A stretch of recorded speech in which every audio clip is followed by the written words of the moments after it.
Hello, DFites. I was curious what you think the next node shrink for the Switch 2 will look like if they do a Marico-style version and maybe switch to Lite and OLED. Will they stay with Samsung?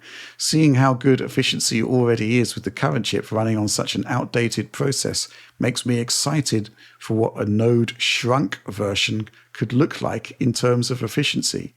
Yeah, I mean, that's the thing, right? That's the big surprise with Switch 2, which has been highly welcome in many regards, because that was kind of like the issue that many people had with the leaks. It's like, okay, why is Nintendo and Nvidia using an outdated process? It's just going to cause a lot of problems. Actually, it turned out to be kind of okay. I mean, battery life on Switch 2 is kind of okay as well. It's nowhere near as good as a Marico Switch 1. So, I think that's probably going to be the route that they take with a refresh down the line.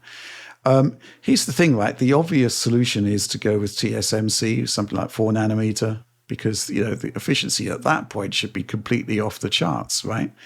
But, it seems to me that, the concept of the original Switch 2, the launch Switch 2 being on Samsung, maybe there's just an economic factor there, and maybe they'll retain with their deal with Samsung, because they do, Samsung still fabricates chips, right?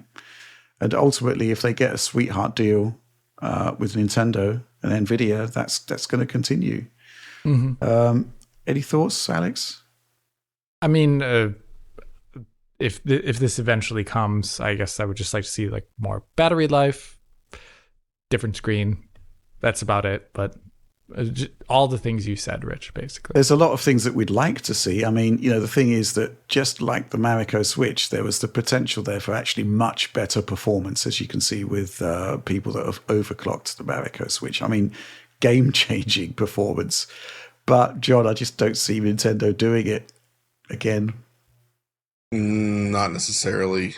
And, I mean, when thinking about quiet updates to the hardware, I'm actually more interested in potentially making changes to the screen setup. Yeah. Not necessarily changing the screen, but either a slightly different panel or changing the way it's driven, something to fix the blur issues that it has. Because we have seen Nintendo do those types of tweaks in the past quietly to hardware revisions. So that's actually what I'd be more interested in, because I think it's pretty efficient as is. So I'm not too worried about that. Mid-gen refresh has got to be OLED, though, right? Oh, for a proper full-on refresh, yes. I would expect that would be OLED again, because that instantly creates a selling point.